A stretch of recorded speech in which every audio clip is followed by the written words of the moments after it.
Month and a half, WSOP, fucking be there, bring me some money.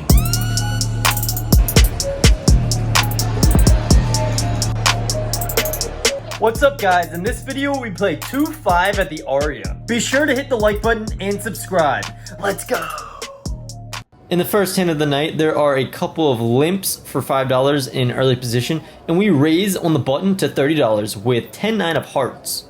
Both of the limpers make the call, and the flop comes 8 of diamonds, 7 of hearts, 4 of hearts. We flop the world. We have a flush draw and an open-ended straight draw.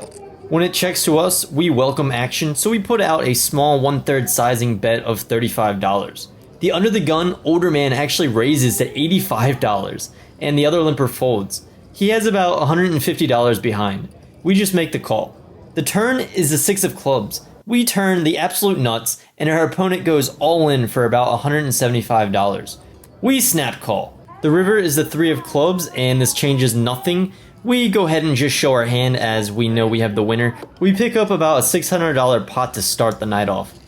In this next hand, there are a couple of limps in late position, and we check in the big blind with King 4 of clubs. We start filming late as we weren't even planning on being in this hand. The flop comes 10 of clubs, 8 of clubs, 7 of diamonds. We have the second nut flush draw, and it checks around. The turn is a 5 of diamonds. It checks to the button, who bets $15. The small blind calls, and we considered raising here, but we just want to keep the pot small for now, and we just call. The river is a 6 of clubs, so we get there with our flush. The small blind checks, and the button actually acts out of turn and bets $25. Okay, so if I check, that's binding? If you check, Okay. I check. After double checking that the bet will stand, we check, and our opponent of course bets to 25, and we raise to 125. Our opponent tanks for a little bit, but eventually makes the call. Not sure what he had, but it had to be pretty strong considering we made sure that his bet would stand and then still raised. In the next hand, we raise on the button with Queen 7 of diamonds to $20. The small blind 3 bets to $60. This is super tiny for a 3 bet out of position and when we are about $1,300 effective. The big blind folds and we make the call. We get to make the call here with a lot of hands considering how small it is. The flop comes Ace of hearts, Ace of diamonds, Jack of clubs. There is now about a $125 pot, and to our surprise, he bets $20. With Queen high and the backdoor diamond draw and backdoor straight draws, we're gonna just have to call here for $20. The turn comes a 3 of diamonds. Our hand does approve by picking up a flush draw, and our opponent does the opposite of what he did the first time. This time, he bets $200 into $165, so a pretty big overbet. This really sucks because in reality, we could be dead if he has like ace jack or like pocket jacks. He could already have us beat. With that said, I think he can still have ace-x and he doesn't necessarily have to have us beat yet, so we're gonna make the call. The river is the king of spades. We don't get there in any capacity, and our opponent actually goes all in for $850. So another huge overbet this time, but no need to even consider calling, so we make the fold. In the next hand, we finally have a premium pocket kings. There are a couple of limps in early position and the button raises to $20. The small blind calls and we 3-bet to $100. As you can see, the button is really short, so we could have even gone shorter like $80. Either way, he makes the call. The flop comes Queen of clubs, 8 of diamonds, 7 of hearts. There's about $230 in the pot, and we bet small. We bet $60. Our opponent ends up actually going all in for about 100 and something more. We snap call, and let's see the run out. The turn is the 4 of clubs, and the river is the 9 of spades. Our opponent shrugs and shows ace-king. I guess he just didn't really know what to do on the flop and just decided to go all in. We take down a pretty easy couple $100 pot and are on in the next one. Next up, we have King Jack of diamonds on the cutoff, and we raise to $20. Just the big blind makes a call. The flop comes Jack of hearts, 7 of hearts, 4 of diamonds. We have top pair with the backdoor flush draw, and so we're gonna go ahead and bet. We bet a bigger size, $30 into about $42, and the big blind makes a call. The turn is a queen of diamonds, and for some reason our opponent actually leads for $75. He should never really be leading here, but in case he does have a queen, we will go ahead and just call. We also have additional equity with our flush draw, and we want to keep bluffs in. No need to bluff catch the river as it comes the ace of diamonds. We get there with our nut flush draw. Sadly, our opponent checks. It's probably a bit difficult for us to get value in this spot, as our range contains more aces and the flush may scare him. But we're still gonna try. So we bet 225 into 250 and he makes the fold. Probably could have gone smaller to target Queen X. In the next hand, an early position player raises to $15. We call on the hijack with pocket fives. The small blind and the big blind both call as well. The flop comes 9 of hearts, 7 of hearts, 6 of clubs. When it checks to us, I think it's best to actually just check back here as we have a gut shot as well as a backdoor flush draw. And if we get called, we're only probably getting called by better and we're going to have to end up bluffing, which is not totally necessary in this spot.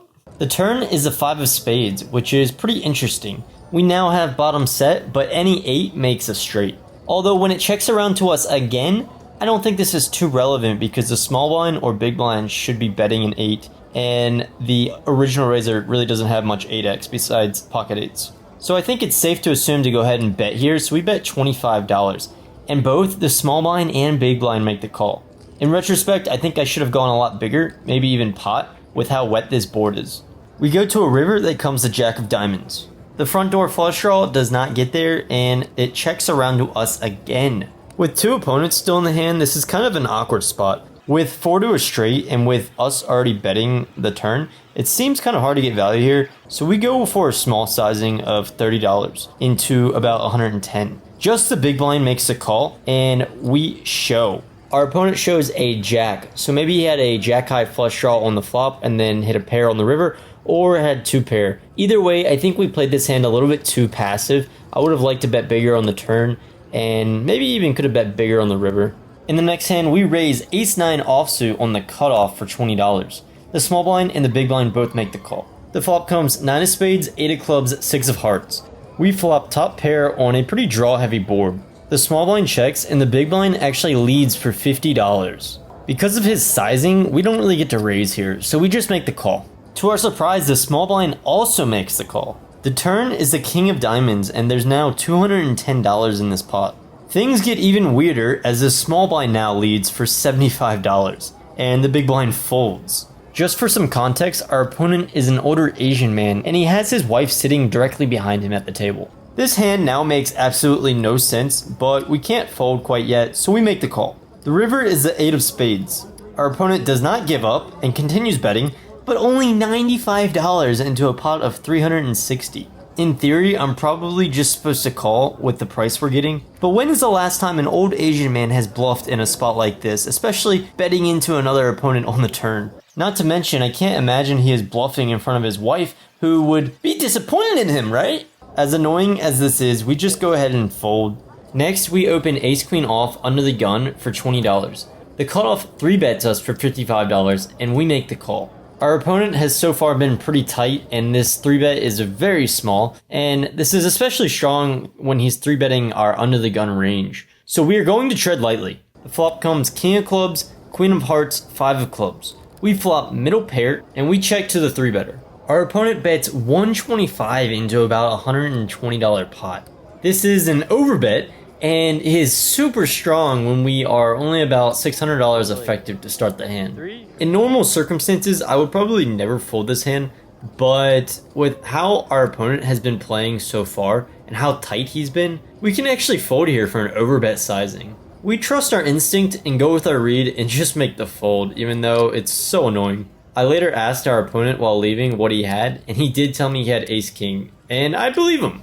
Next up, we raise ace-10 of hearts in early position for $20. The low jack and the big blind make the call. The flop comes 8 of diamonds, 8 of hearts, and 7 of diamonds. I decide to check, and the low jack actually bets $35, or about half pot. The big blind makes the fold, and we decide to call with 2 overs, backdoor straight draw, and backdoor hearts. I think it's fine to check here on the flop sometimes, but it's also good to bet, just because the low jack isn't going to really have much 8x, and if the big blind calls, we can slow down on the turn. Also, like I just said, there's a lot of good turns that we get to just barrel on, so don't know if I love checking here, but it's probably not a huge mistake. The turn is the 6 of spades.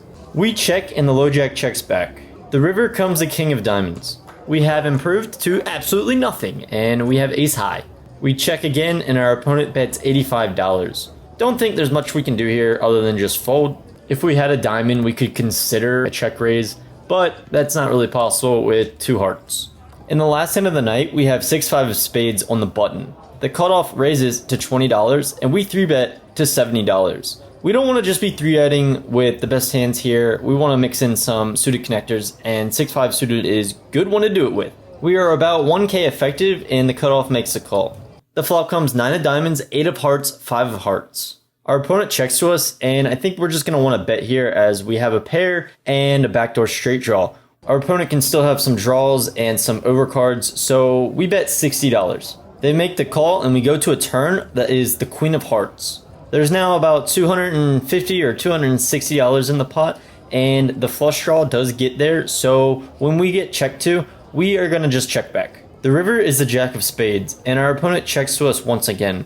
I don't think there's much value in turning our hand into a bluff here, so we go ahead and just check back. Our opponent shows 5 deuce of clubs. That's...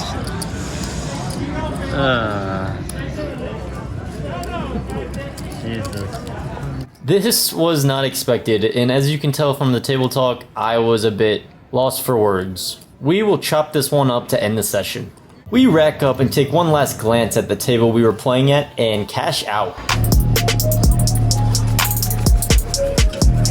Alright guys, I'm going to do a quick little summary of our session. It was a pretty quick one, started at around 5 p.m. and around 10 p.m. In for 1,000, out for 1622. So decent little bit of profit. We ran into some bad hands there at the end of the session. Masks are back, as you can see. And it sucks. And it sucks, apparently, yeah. But the topless pools, you don't have to wear masks. Oh. So it's a lot easier to see boobs. Wow, that's a pro Is this tip. a PG site? That's a pro tip. Yeah, you can say whatever you want. Oh, okay, man. It's Yeah, all yeah, cool. yeah. Thank You you, guys thank be you. cool. Freaking Got the month and a cameo. half, WSOP. Fucking be there. Bring me some money. Hey, there you go. See ya.